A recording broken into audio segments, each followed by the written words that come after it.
Hi, I'm Brandon. I love Netflix Christmas movies. I'm Dan, and I despise Netflix Christmas movies. I'm Alonso, and do I have to take my belt off or not? And this It's the Deck the Hallmark podcast. Deck the Hallmark, it's his podcast. Brandon and friends host this podcast. We hope you like this jolly podcast. Yes, Yeah, you do. Belt yes, shoes no. TSA pre-check. Shoes make straight up on your through. mind, y'all. Like every airport I go to feels like it's a different deal. Like belt and shoes off, belt yes, shoes no. Like, does the bag go in the bin? Does the bag not go in the bin? Like TSA pre-check has been a game changer for me at big airports. At small airports, TSA pre-check is just the same line as everyone else is in. Sure. They don't follow any of the rules of it. I belong to Clear, which Yeah. helps a little, but you've still got to go through the dang, X-ray machine, and that's where all the confusion sets in. Big confusion. Correct. Well, I think we handled that. Yeah. What goes in your, do you do a checked bag ever, Alonso, or are you strictly carry on? I always check a bag. You always check a bag. I always check a bag because I don't want to get caught in that Oklahoma land rush of trying to get every last centimeter of the overheads. Also, I have reached an age where I have to travel with my pillows. I can't sleep in another bed if I don't have my actual pillows. I got to be honest. I'm with you on that. I'm about to go on a trip, and I'm not taking my pillow. It's probably the first trip I've not taken my pillow in a long time, and I'm pre mad about it. Yeah, no, it's anxiety. So, and here's the thing. I think as someone who does check a bag, I should be able to board first. I think I should be able to get in, sit down, and not, because I'm not going to be fighting for that space. Like that should be my reward, especially because I usually have to pay to check a bag these days. But no, I'm still in group 6. You know what's crazy? Even Southwest is going to that start making you pay for a bag. all these years, Some things were sacred. yeah, we thought so. All these years, I've been picking Alonso up at the airport when he comes to Greenville, and all these years I've known that he's checked a bag, and all these years we cover all of Alonso's travel expenses. I've never once asked to reimburse him for a bag. Not once have I been like, that comes out of my pocket. God bless it. I that's on me. That's just bad. That's just being a bad human being. I didn't even cross my. Literally, it took this in the year of our Lord 2025. Hey, I could have asked if I felt like I needed it, but you know what? You could. I'm just kidding. No, we're gonna be better about that in the future. So But if we start paying for his bag, then we got to give him, what's next? First class? Yeah, what's next? What's next? No, I think we can safely say to Alonso, first class, he's on his own. I've always said this about Alonso. The bag would be free. The bag would be free. You give Alonso an inch, he's going to ask for a cookie. And it's been known to happen. And that's too much. Let's talk Carry On, shall we? The Netflix movie. We ready to dive in? Yeah, man. All right. Apparently, it originally premiered on Netflix on December 13th. So I'm not totally sure so what we happened. could have done it, is what you're saying. I think, cool. so there was the week. So Thanksgiving was late. Yeah. I'm going up to the top of the dome here. At some point, we made a decision to do a different Netflix movie. We just did. It was the last one to come out. So I think we were going in order. And we didn't have anywhere on the calendar to put it, so we just did the first 5. There it is. It's ridiculous. We weren't going to forfeit. We weren't going to forfeit that Christmas. I didn't know who was in it when we did this. I had no idea. I saw the name Carry On, and I'm like, whatever. Who cares? I didn't know that it was a big deal. I didn't know that there was definitely more money in this one than at least 2 of the others combined. It maybe all of them combined. Yeah. Thank goodness I saw the Chad Michael Murray movie that was terrible. We watched that dumb movie, but Christmas that was at very Strippers much Point or whatever it's called. It was awful, but it was very much in the zeitgeist. I think you guys probably had a lot of viewers because we talked about that and because we talked about Hot Frosty. Yeah, I think this movie was a big deal when it finally aired, but by that point it was really late. And this is like a more April Christmas movie than a Chad Michael Murray dancing in Santa pants. No, stop it. Well, I just think it's important to. There's different levels. That movie that you're talking about is a never Christmas movie. Oh, come on now. You stand by that take? What was the take? It was your favorite? When did I say it? Before the Richard Curtis movie. Then I stand by it. You like it better than Hot Frosty, the Pentatonics movie, and the Lindsay Lohan movie with Ian Harding? That did not come out after. I think I have the Lindsay Lohan movie higher than that. All right, we can go back and look. That movie's trash. The other ones are Take it all to the great tape. compared. I feel to like but it was that one, and then Lindsay Lohan, and then That Christmas, and then this. I think that was the order. Strippers was the worst. Of Oh, you the- have of this that batch, one. no Giving question. away your hot take. No. I'm saying the order in which they aired. Oh, okay, got it. Yeah, but I got do it. have it higher than Hot Frosty and the And the- Pentatonics movie. Yes. Wow. Yeah. I stand by that. Wow. Scalding. Sheesh. Listen, I've tried my best over here, everybody, to give fair and honest takes. Not afraid of the backlash that comes for me. Yeah. Sold. It aired on Netflix, and it went a little something like this. Ethan works for TSA at LAX. Lots of letters, but you know what they mean. On the busiest travel day, according to him, Christmas Eve. His Okay. pregnant girlfriend, Nora, is trying to get Ethan to try to go back through the police academy again, even though he failed last time. But that seems hard, so he decides he's going to give TSA one last go at really trying at his job and potentially moving upward in the business. So he goes to talk to his advisor, Phil, to assign him to manage the scanning lane. That's where you want big to time. be. It's the big That's show. exactly right. And he will prove himself, and it'll be a big thing. That's what the big dogs do. While on duty, Ethan finds an earbud and is instructed to put it in. When he puts it in, he begins to hear the voice of a bad guy that we know as the Traveler, who threatens to kill his girlfriend unless Ethan follows along with what he's asking him to do, which is there's going to be a carry-on bag that comes through from a guy who's wearing this hat. Look for him, look for the bag, and let it go through the scanner without any interference.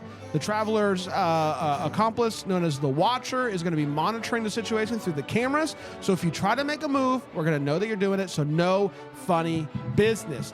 Ethan secretly tries to alert one of his coworkers with a invisible ink message, you know the kind. But before he can act on the message, the Traveler poisons him, which causes him to have a heart attack right there. Jason's boss notices that Ethan's kind of all over the place, so he replaces him with his friend Jason. When the Traveler threatens to kill Jason if Ethan doesn't start following along, Ethan decides, okay, here we go. I'm going to take your coffee. I'm going to put alcohol in. I'm going to go to my boss, and I'm going to rat you out for being drunk on the job. So he's back in the control of the scanner, and Ethan lets the carry-on bag that he's been instructed to let through, but later finds out that inside of that bag is a deadly nerve agent. You don't want to mess that thing. It's inside this bomb of sorts. It's going to explode. It's going to cause the nerve agent to go everywhere. We then meet an LAPD detective, Elena Cole, who is investigating this double homicide that is tied to smuggling said nerve gas, and she suspects that something shady is going on at LAX. She orders this terminal-wide sweep, and everything gets shut down for a little bit, and Ethan secretly flags the bad guy for inspection. Suspecting that Ethan is trying to interfere in what's going on, the Traveler confronts him in the bathroom, leading to a scuffle where Ethan manages to take control of the Traveler's plastic gun. The Traveler's like, big whoop, and arms the bomb. Big whoop. Big whoop. That's exactly Whoop, right. there it is. Some people say big whoop. I say big whoop. Big whoop. So Ethan has to go and stop the bad guy from being inspected, and hopefully he can disarm the bomb, which he does, but not before his boss is killed by the bad guy, who then reveals to Ethan that he is being blackmailed as well. His husband Jesse is actually being held hostage by the Watcher. The Traveler then shows up, grabs the bag, and orders the Watcher to kill Nora, which Ethan then uses the original bad guy's phone to warn her, and she is able to escape. On the way to the airport, Detective Cole realizes that the officer that she is with is an imposter who is working with the Traveler, and she is able to do a little flipsy-go-daisy, and he ends up dying, if you will. She then gets to the airport, finds Ethan, only to find out that Ethan is trying to stop the bomb. He's not in on it, and he's like pleading for her to trust him. They discover that the Traveler's target is a congresswoman from who is on a flight to Washington, D.C. for a meeting about weapon funding. The planned attack is going to implicate Russia and would get a massive massive defense spending approved, and that bad guys like that. I don't know if you know that. Bad guys like that. Interesting. The Traveler boards the flight, and he's unaware that Ethan has swapped out the bag with the bomb in it into a similar but slightly larger bag, which then needs to be stowed below the plane. And he's like, you know what? No problem. I can stow it beneath the plane. And it's no big deal. But then he realizes, he gets a notification on his phone, some funny business is going on with the bomb. He figures it out. He's able to go down there, and Ethan is able to, he's trying to disarm the bomb, and Nora is then talking to Detective Cole and is like, you got to let the plane go off so that the guy's doesn't think anything's going on. But he does. He figures it out. He goes down there. There's a tussle of sorts, and Ethan is able to push him into this airtight refrigerator, I guess, with the bomb, who he's able to then have that go off, and the nerve agent kills the Traveler. The plane is able to go back safely to the airport, and we get an update a year later. Ethan, now a police officer, he's got his son. He's going on a trip. He goes through TSA checkpoint, and we find out that he's now a part of the LAPD, and he's living his best life. And that, my friends, was Carry On. We did it. We did do it. Let's take a quick break. We'll come back, and we'll break this movie down here on Deck the Hallmark.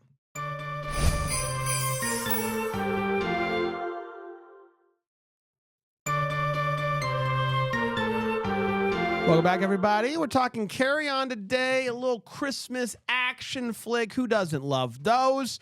We'll find out. Let's share our thoughts on it. We're going to start with a hot take, and I will start with you, Alonso. Alonso, what'd you think?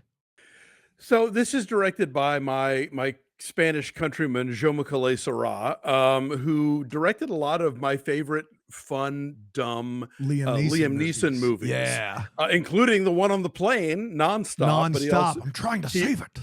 Exactly. But he also did Unknown and Run All Night and The Commuter. He did The Shallows, which is the Blake Lively versus the Shark movie. I saw it. Yeah. Like, I think he is so good at this kind of thing. Oh, my God. That different one, but Okay. yes. Apart from we don't talk about his brief moment with Dwayne Johnson on Jungle Cruise and Black Adam, which were terrible. But Bran loved Jungle Cruise. I love it. I had a good time. But this kind of thing is so his wheelhouse. The like wildly implausible, but paced so fast you barely have time to stop and think about it action movie. And I have to say, I did have a great time watching this because I did not have time to stop and think about it. When I thought about it later, I realized that a great deal of it is nonsense and makes just a lot of. There are entire internet articles dedicated to the wait what's of this movie. We will but scratch the surface, I'm sure. We will butt scratch the movie. But as a like big dopey like action thing, and we're playing a deadly game of cat and mouse. It's fun. Yeah, Alonso's right. It's real dumb, real fun. Great soundtrack, great Christmas tracks in this movie. And yeah, this movie, you couldn't call it Nonstop because he already made that movie, but it is nonstop. It is going. It's the prequel to Nonstop. It is fast. It's Fast and Furious. You couldn't call it that, but you guys get what I'm saying. It's going and it doesn't stop. Couldn't call it Orphan. He already directed that until the end. Listen. It is what it is, right? Like, no one's going like, this is the most airtight movie of all time. Of course it's not. The only thing airtight is the refrigerator that Jason Bateman gets put into. So airtight. Nothing to worry about. But yeah, it's an absolute blast. Yeah. No, this is my second viewing of it, and I can't wait to watch it again this holiday season. A really, really good time. Dan? So there's a movie called Phone Booth with Colin Farrell and Kiefer Sutherland that I mentioned here in the office, and Aaron and Brandon both looked at me like I was 100 years old, and that's fine. I get it. What's a phone booth there? And that movie is probably the best use, in my opinion, of Joel Schumacher as a director. But basically, Colin Farrell's in a phone booth talking to Kiefer Sutherland for the entire runtime of the movie. I think, and I've not looked it up, I don't even think that movie's 80 minutes long. I think it's 75, 6, 7 minutes. Like I think it's very, very short. So that movie sustains this crazy bonkers new premise perfectly. Hour 21 with credits. So 81, yeah. 81 with credits. So without credits, probably 76, 77. And that movie has this, it's so taut and just tense the whole time. And it's a fun time. Like it's a fun, if you've not seen it, at least I think so. It's a fun time. It's mindless. It's silly. Written by the great Rob Cohen, who is like the guy who did Q the Winged Serpent and a lot of great 70s and 80s Did you genre enjoy movies. Phone Booth? Did you enjoy it? I did. Yeah. So I would say the first 80 minutes of this movie, I really enjoyed. Like I was so invested in the phone conversations, even the first bathroom conversation with the two of them together. I think they're both, Jason Bateman and Taron Egerton are both wonderful in these roles. I think the guy that I hate when we group all of those Liam Neeson movies together because there's 100 of them where there are some clear standouts that he did after Taken, and you mentioned all of them. I did not know it was a Spaniard. I just knew that this guy directed all the good Liam Neeson post-Taken movies. He holds that. This movie's about 220, right? This movie's is it 2? It's 2 right hours. at 2, which it does not need to be. Yeah, right. the last 45 did lose me. I did not. The best mindless action movies, I think, to Alonso's point, you don't realize how ridiculous they are to afterwards, or you don't realize how many gaping holes until afterwards. You're so invested in what's going on. That was not me here, but the first hour and 20. I really loved, and I thought it was Christmassy enough. Christmas played an important part in the film.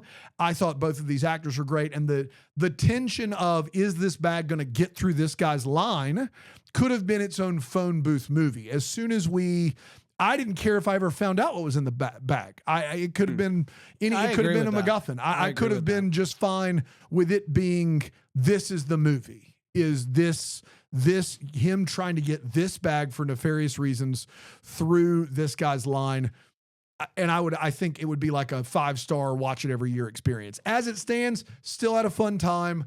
It does lean into whatever it is after that. And it to me, it loses all steam. I don't care if it doesn't add up. It lost all of that momentum of being like claustrophobic and very of that moment. It lost when I'm like nerve gas, terrorist, big plane. At that point, I wasn't nearly as involved. But make no mistake, from a qualitative standpoint, aside from the Richard Curtis movie, this is the best one of the Netflix holiday season by a mile, I would say. And then Pentatonics after that.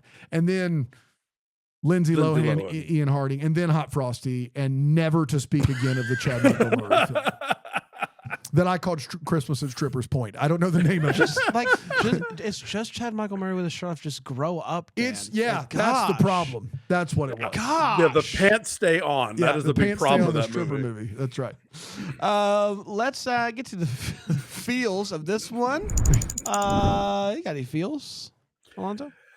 Yeah, well, I am a big fan of character actors, like really great character actors where like you see their name in the credits, you're like, okay, this is at least these scenes are going to be great, you know? So this movie gives us Dean Norris from Breaking Bad as the TSA boss, who's amazing, and the amazing Danielle Deadwyler, who, if you don't know her name, you should. She starred in Till, where she played the mother of Emmett Till. She was just in the Netflix Piano Lesson, the August Wilson play that one of Denzel Washington's sons directed. She's a dynamite actress. Her name very regularly comes up in the Oscar conversation. She has not breached that, short list yet, but her day will come. She's an amazing, amazing actress, and she is committed to the bit. She is invested into this movie.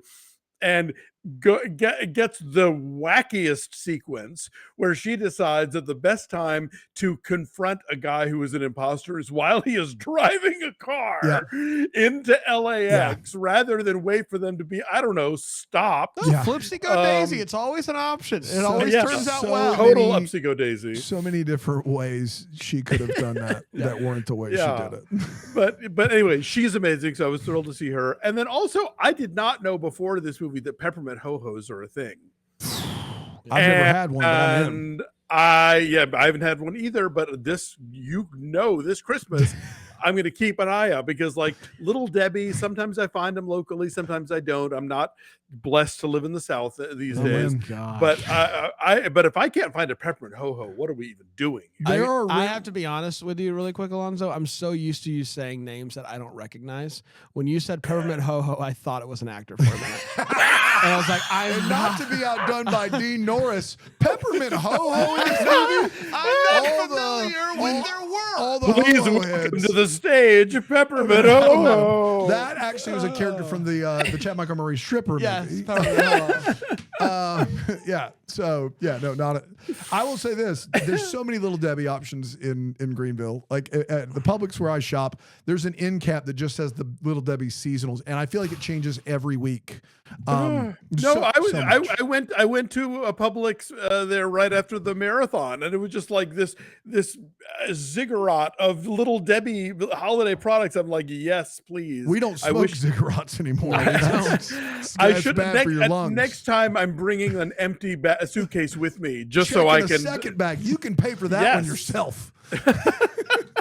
You pay for your maybe Little Debbie bag that might be yourself. my carry-on. I don't want it to get crushed. One fair. bag for your pillow, one bag for your Debbies. For your Little Debbie's. For your peppermint ho-hos. Because if I had a pillow made of Little Debbie's, I'd be like poor Brett. You know, Poor Brett had to grow up in a house. Do the math, man. Do the math. Listen, Jason Bateman is a great bad guy, and he's awesome. I think we're all aware of that. But there's nothing quite like, as good as he is to see him be a bad guy, his voice in this, especially early on, to your point, is so good at like. You're just like intrigued by this person more than you are like, this is a really bad guy. You're just intrigued by what's his story. Why is he doing this? And he's your evil therapist. Yes. Yeah. And the scene early on where, he's got him in his ear and he's looking around trying to figure out the context clues of where he could be. Like, oh, I just heard a scream or whatever it is. I hear someone like chomping down on peanut, like looking around, trying to find the little things. That was great scene. As good as this movie gets. Great is scene. The tension that is in that scene, and was just brilliant. Yeah, I'll piggyback there a bit. I would say, Jason Bateman has, I guess, it took him a long time to evolve to realize that what he does, the very, fast mouth, quick-witted thing works very well as a sociopath. You know what I mean? Like that. All of these roles he played in sitcoms and Hogan Family and Silver Spoons and all that stuff, Arrested Development. And then he does Ozark where he's accidentally a bad guy. And I think that's what allowed him to go, oh, I can do this. But it makes perfect sense. And as good as that scene is, the first time you see him and you're like, oh, they didn't make him just a sneaky middleman bad guy. He's a terrorist. He's like a full-blown terrorist. And he crushes it. He's really, really good in this movie. But what's great is he's so good. Like he's so good at what he does that you end up being like convinced, like, oh yeah, he didn't really have a choice. Yeah. Like for a second, he's just like hammering you, like, oh, you're so stupid if you don't get it. The best bad guys like, you love to hate, and you love the lines that he gives, and I think there's an inherent promise he's not going to win, and so I think you can enjoy how terrible he is, and he every line he just puts extra relish on it, and he's classic Bateman. So. And I think your usual terrorist is going to be very sort of politically motivated or have some sort of like great agenda that they put above the safety of others. Whereas this character, I think a lot like Hans Gruber in Die Hard, is just like, he's there to get paid. That's right. And he's good at his job. His job just happens to be, this nefarious thing. And that's what happens in Ozark, which is a show that does kind of go off the rails. But early on, it's like, I'm great at cooking books and great at numbers. And it turns out I've got to do all this terrible stuff. And I've fallen backwards into it. And he becomes like a crime boss. That's the premise of the show. And I think that really does fit what he like, if you ever listen to their podcast, he's honest about what he is as an actor. Like he knows very well what he is. He doesn't think he's Daniel Day-Lewis. He knows exactly who he is. And I think he's just now starting to really show like he can be a heavy wheelhouse. Yeah. Let's take a break. We'll come back. We'll get to the wait what's and the what the flicks here on Deck the Hallmark.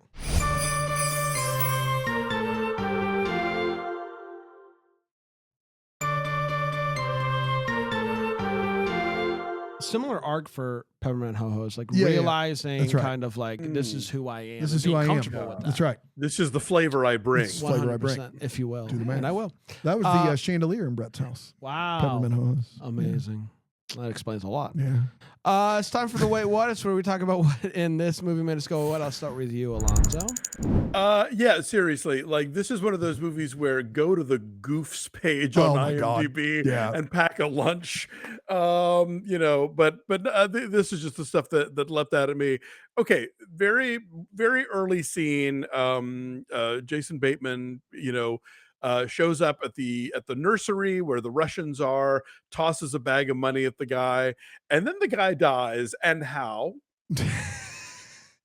How? What happens? He just suddenly is coughing up blood onto the cash, and it's like, how did they kill the guy, the security guy, early in that movie? You mean the policeman? Yeah, that they killed at the airport. Yeah, yes. Well, they explain that later that they scrapes him with the thing. Yes. But is that how they killed him early in the movie? I assumed that the money that he taught, this is me doing a lot of work here, but the money that he tossed him, he had a little bit of that nerve stuff on. Okay. I mean, maybe, but he had it. I mean, like, he's standing there too. I don't know. They zip by that real fast. And a thing, I didn't know this until I read up on it online. Apparently, the thing that kills the LAPD guy takes hours. It would not like be this instant heart attack, and carry on, ladies and gentlemen. Yeah. And then it's like, okay, well, and then why burn up the money that the guy's coughed blood on? It's still money, right? But whatever. This movie would have you believe that we are all still using boarding passes. Yeah, good God. Thank goodness that's not true. Yeah. And the thing is, like, everybody either it's on your phone, or like they print you out some little thing that looks like a fax practically. It's such a little floppy piece of paper, and they miss the days of the paper boarding pass and make it such a big plot point throughout. That was kind of occasionally I'll be at an airport and see one couple that has these giant boarding passes, and I'm like, how do we all do this? The idea that someone's counterfeiting them, like, oh yeah, excuse me. It made me think about, like, I don't know if you've ever seen the original Airport, the movie that sort of kicked off like the whole disaster cycle of the 70s, but like Helen Hayes plays an old lady who's good at faking boarding passes. And that's how she stows away on planes. I'm like, yeah, that movie's also 55 years ago.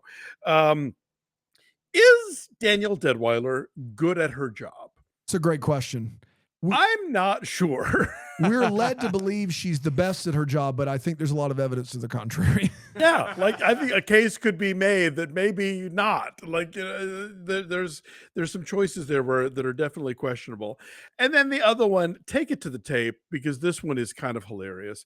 They make a big deal about the congresswoman getting on the plane with a baby, and she talks to the gate agent about the baby, and then we cut to her on the gangway, the gangplank, whatever, the thing that gets you from the airport to the plane. She's holding a different baby. Oh no. Like, one scene later, she is holding an entirely different looking baby. Like, one of them has like blonde hair, one of them has brown hair. Like, yeah, most babies look alike, but this was like, There's it's been a so baby swap. clearly, obviously not the baby. Like they switched her. Can we check this baby and you can take this one on instead? That one's hilarious. So I guess a baby hit its hours. It couldn't do it. Yeah, couldn't do it. Just do a quick swap. We can't afford twins though. So what do you got? You can at least afford babies with the same color hair, right? I think so. This seems like a real oversight. Ask Netflix. They were spending $300 million on the electric state. I guess they couldn't shell out for baby hair rights. They were busy. Anything else?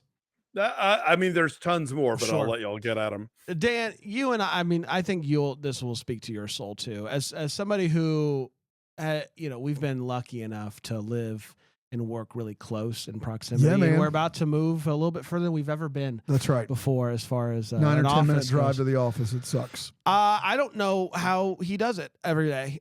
He gets to work. He says goodbye to his girlfriend, and then he it makes it to the other side of LAX, and that's how he starts his day. That's like that's going to be half the day for me. I'm not. You got to get your steps in. He's just going to be standing around all day. He's doing this running thing. He's flipping around. He's doing secret handshakes. Like, what time does your shift start? You're never going to make it on time. You think in the evening he's like, all right, I want to get some cardio in before then I've got my handshakes, and then we got to drop her off. Yeah, better give an extra 30 for the handshakes. I just can't. He made it longer than I would. And he's late. He's late all the time. Maybe, and my thing is like, if I would do that journey one time and be like, I can't, this isn't for me anymore. This job is no longer for me. And to be honest with you, it's not the work. I think the work's actually fine. I do this journey, and you wouldn't understand. What if you had an electric bike to get you from one side to the other? Now you're talking. Because the thing is, you do have to pedal, so there is have to pedal. A workout element to it. Dan, I know you love this as well, but our guy, the Watcher, first of all, I'm always amazed at what people can do with computers in the back of their white vans. It's always incredible, amazing, hacking in, zooming. It's unbelievable. Apparently, nobody at the airport is currently like looking at the cameras. Just a gun scope, just popping right through a window. Yes, he's like, okay, I gotta get my sniper out there. Open up the little side window, and then the gun is out the window. If anybody's walking by, they're like, I think that's a sniper. I think it's a sniper outside of that car. That's worrisome. That van there has a sniper coming out of it.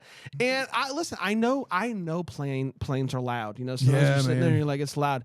I do think that you would hear a gunshot from the baggage area right below your feet. I know that the plane is loud, but I would have to think if you're sitting there and you hear, you would be like, what was that? Gunshot. Is that a gunshot in the baggage area? Nobody seemed to care. Nobody blinks an eye. No one blinks an eye. It's just another gunshot in the cargo area. Dano? Yeah, they call this multiple times the busiest travel day of the year. Thank you. Yes. It isn't. It's Christmas Eve.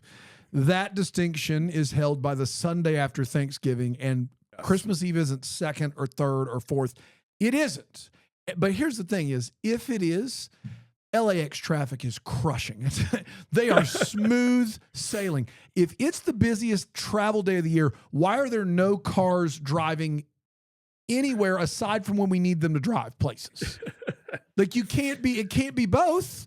I've been to LAX, it's a cluster out there. And you're telling me on the busiest day at LAX, it's not a parking lot outside? Get out of here. It's unbelievable. And you're right, Bran. No one notices the gun. You know what else no one in the entire airport notices? The red dot on her forehead. I know, yeah. Someone is going to be like, what is that dot's moving? Holy, and they're going to start screaming. Like that is, I couldn't believe that. I also, Taron Egerton, God bless him, his character not bright, tries to text, gets caught, puts it away, still has watch, can text from watch or voice to text. And Bateman's character cannot see under the table.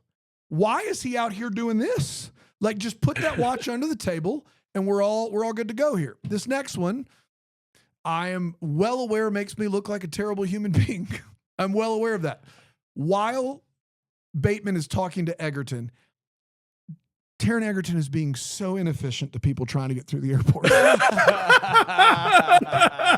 He's stopping that belt over and over again. I know that they are threatening the death of your family.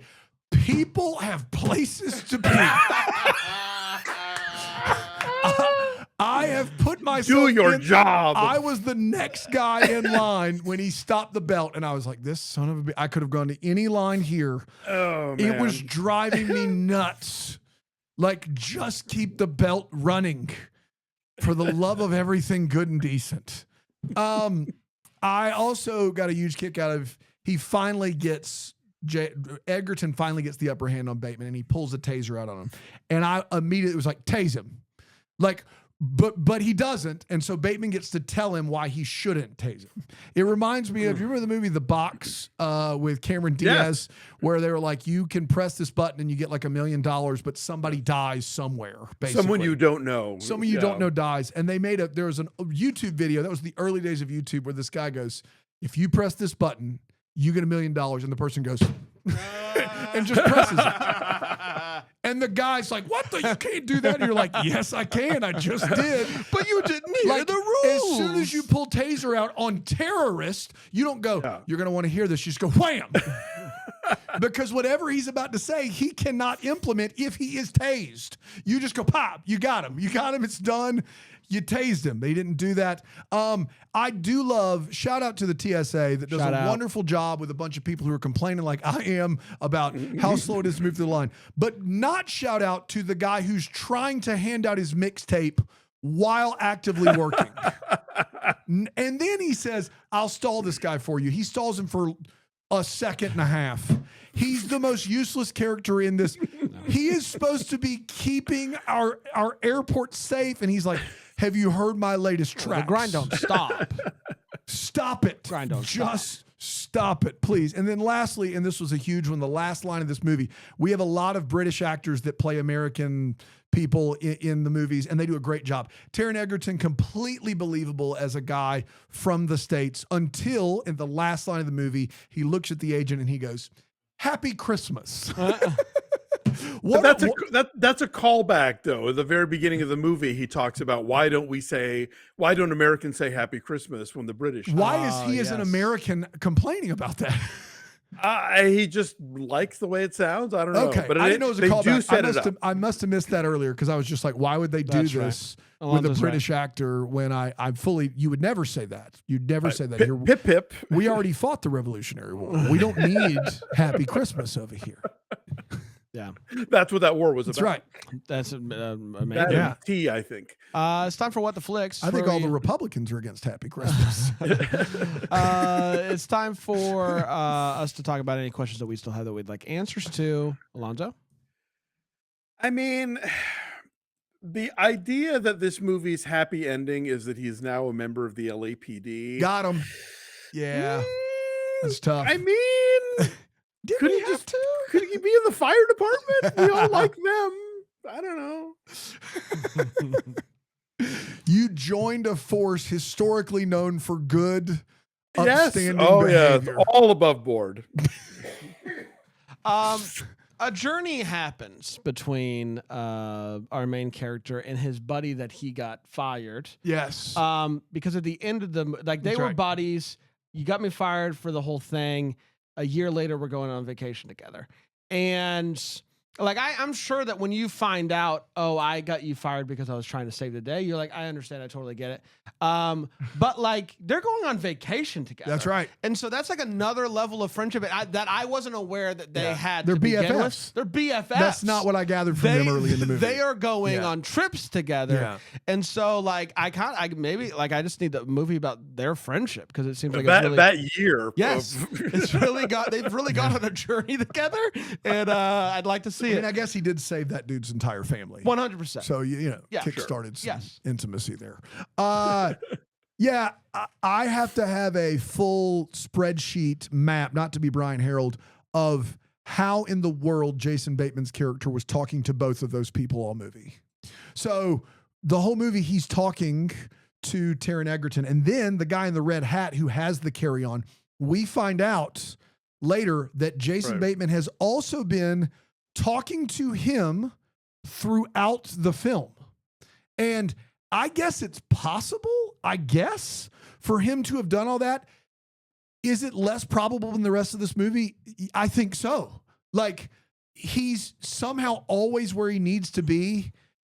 I just found that was the thing that I think I couldn't buy or took me out was, how did he do it? I want to see the other movie of Carry On where he's just talking to that guy all movie. Yeah, no, that's a superpower because like when I'm here doing this, and like y'all are saying something, and then Dave walks in the room, is like, oh, blah blah blah. I'm like, I cannot listen to both of you at the same time. But think about it if you're trying to blow up a plane. Successfully manipulating two people at the same time. That's next level. Especially when you're crossing them. Yes, when you're as talkative as Jason Bateman is in this movie, there's a lot of silence that the other guy's hearing. Like, what am I doing? Like, what's going on? While he's beating up Taron Egerton, in the bathroom, what if that other guy makes a break for it and runs?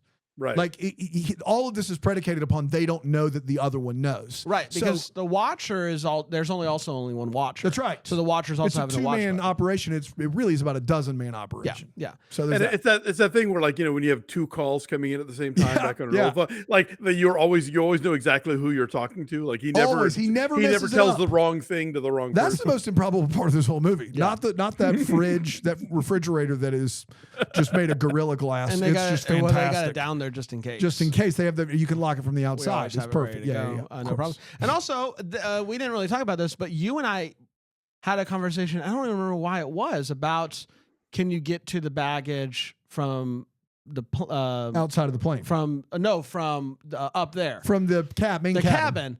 And I don't even remember why we had this conversation. It But was, didn't you look it up? And you yes, can't? I was like, I think that you can, but the door that Jason Bateman uses isn't a thing. That's not a Like, thing. Even though I've But seen yeah, it in you other cannot movies. get to the baggage section from the passenger. not on a Yes. commercial from the- flight. no, Yes, movies are going to keep doing it, and we're going to keep being like, okay, but it's not a thing, and that's Apparently, you also, like, unless you're a real shorty, cannot stand up in the baggage hold. Yeah, they made 'Cause that it's- area have more headroom than the Yes. cabin. yes, Right. they did. Yeah. They did. They're going to need it for the refrigerator. That's right. Think Well, about the yeah. refrigerator. Refrigerator. What you gonna do? We did, everybody. Congratulations to us. Next week, we're going to spend some time with Satan because we're going to watch Dear Santa Thank on God. Paramount Plus. So come on back for that. Listen, Love it. that's the movie. I don't know what to tell you. Until then, remember the first to wish you a Merry Christmas. Deck the Hallmark is a Bramble Jam podcast. Is produced by Aaron Shea. For more information on Deck the Hallmark, you can go to deckthehallmark.com. For more information on the Deck the Hallmark family, you can go to bramblejamplus.com. Deck the Hallmark is presented by Philo TV. For a free trial of Philo, go to philo.tv/DTH.